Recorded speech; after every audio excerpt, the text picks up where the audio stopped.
From the Library of Congress in Washington, D.C.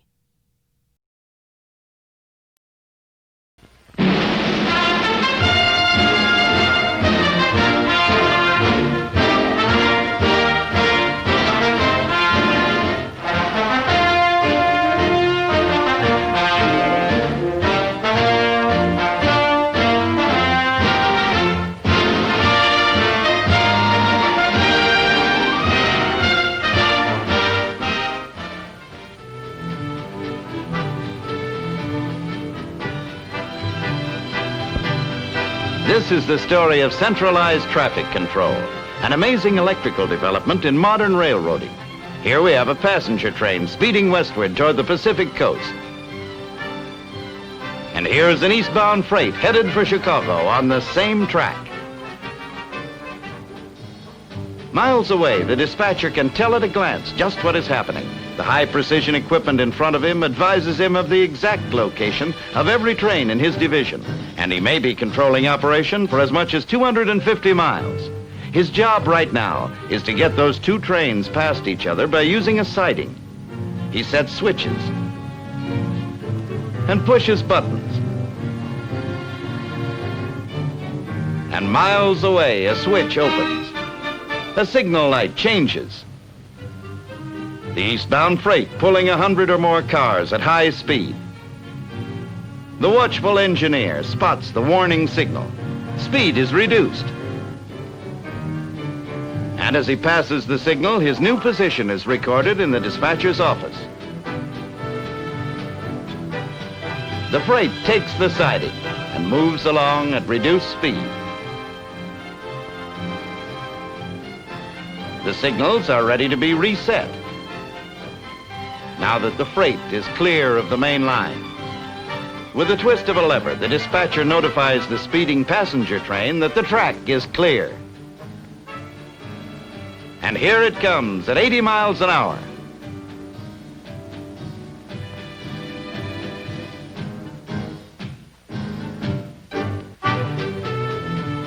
Thanks to the magic of centralized traffic control, the trains pass. The freight is still moving at slow speed. It has not become necessary for it to come to a complete halt. There goes the westbound. The pass has safely been completed.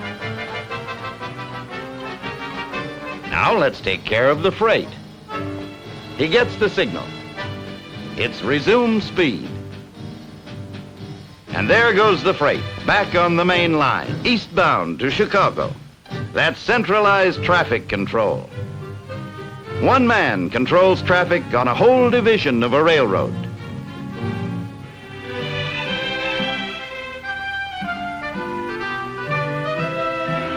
When you bought your car with its powerful engine, luxurious interior, and beautiful body job, you probably had things like this in mind. The ability to go places and see things, to get around without restriction, to enjoy our beautiful country.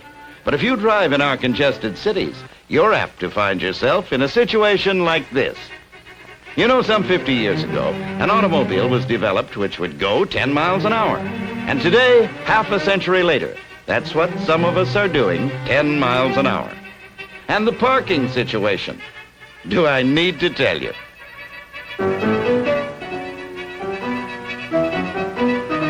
You bought your car for convenience, safety,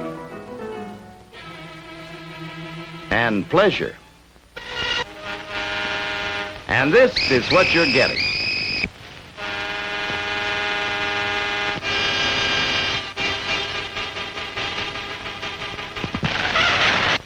And this is where you're apt to end up. Why? Maybe we've been approaching the problem from the wrong angle. We've been thinking in terms of moving traffic, when we should think in terms of moving people. For example, look at all the cars in this typical downtown block, many of them carrying only one or two persons. All the people in all these cars jamming traffic would fit in just one bus, taking only a fraction of the space. And with all those cars gone, that bus would really get people there in jig time. In a typical city block, one trolley coach affords enough transportation per trip to remove the need for as many as 50 parking spaces. And a modern streetcar with its large capacity handles enough traffic each day to remove hundreds of cars from congested downtown areas. A modern high-speed transportation system carries as much traffic as 100 lanes of automobiles. And short surface trains, often operating along freeways, offer speedy, convenient transportation. Yes, before you start telling how buses and trolleys tied you up driving home, just think of the number of passengers these important transportation systems carry, and think what a complete mess traffic can be when they're not running. They've gone modern in a big way. Two-way radio cars advise dispatchers, enable extra facilities to be put on the streets to solve key traffic situations. And look at this as an example of how modern a transit vehicle system can be. Your automobile is an important part of your life, as it should be and will continue to be. And if you believe the problem of congestion can be helped by moving people instead of moving traffic, you'll realize the importance of trolleys and trolley coaches.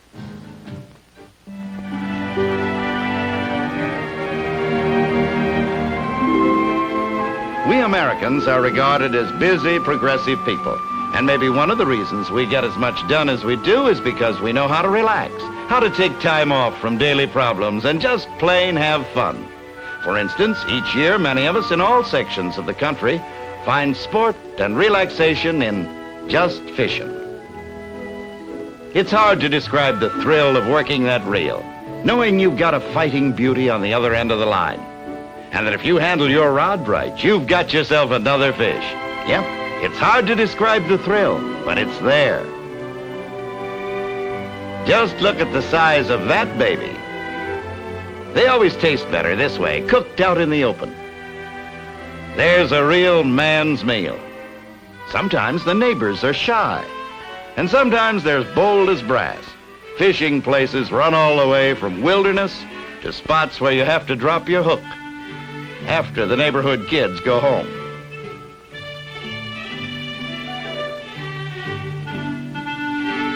Some people fish in lakes. In fact, a lot of folks say it's the only kind.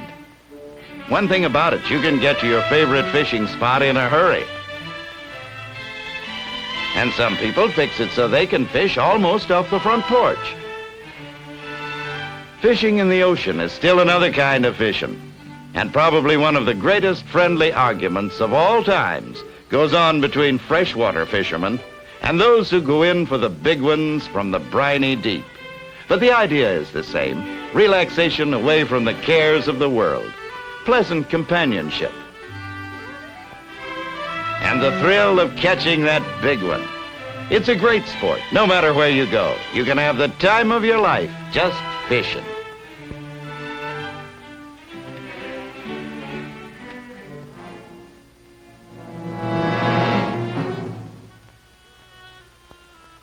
Here are a few famous Americans for you to identify, each of whom has been engaged in projects which have changed our lives. The first one is easy. It's President Theodore Roosevelt, of course. Now, who is the man on the left? This one may be a little harder. Here's a clue. He was the man responsible for one of the biggest construction jobs of all time. By the way, if these pictures look a little old and jumpy, they should. They were filmed clear back in 1914 at the actual opening of this great achievement, the Panama Canal. And the man we wanted you to identify was the chief engineer for this project. The man on the left, Colonel George W. Goethals. Who is the man seated at the desk? He's one of America's greatest inventors of all time. And this is regarded as probably the greatest of his many contributions to our way of living. Let's take a closer look. Recognize him? It's Thomas Alva Edison. Here is Mr. Edison with another electrical wizard, the man we'd like you to identify. The man with Edison was a mathematical genius. He obtained patents for over 200 improvements in the field of electricity.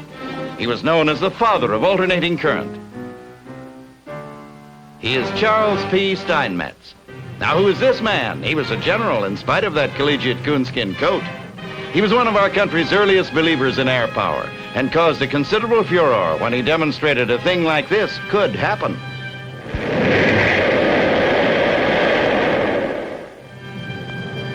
Remember him now, General Billy Mitchell. Remember the planes of World War I? And these early crates, we've come a long way since then. And in the last few years, too. Here are actual films of the first jet flight in America, October 1st, 1942.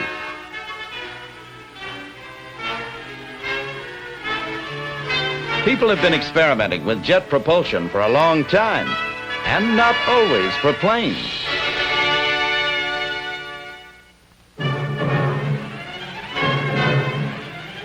The principle of jet propulsion is found in Newton's third law of motion, which states that for every action, there is an equal and opposite reaction.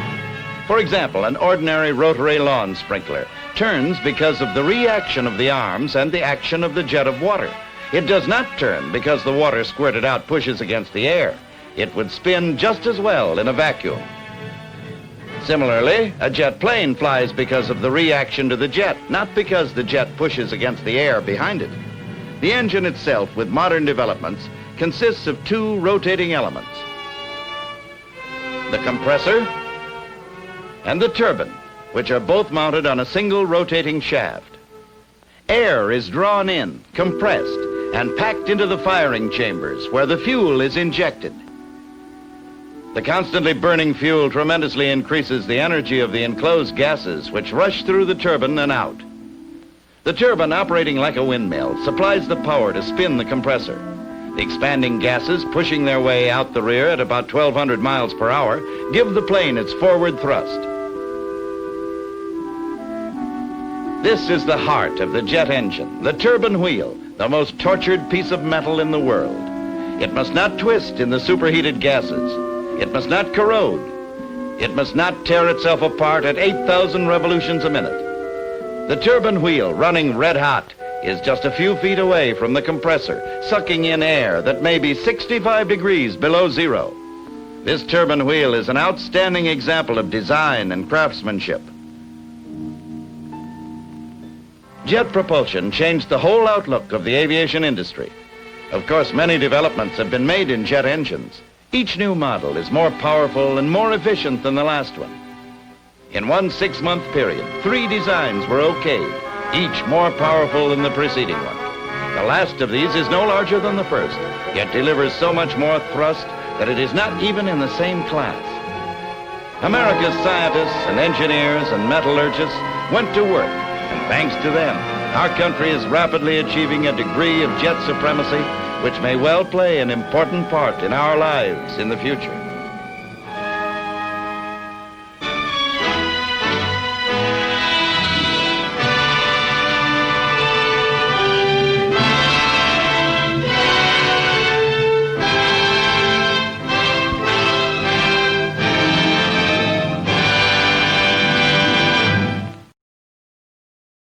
This has been a presentation of the Library of Congress. Visit us at loc.gov.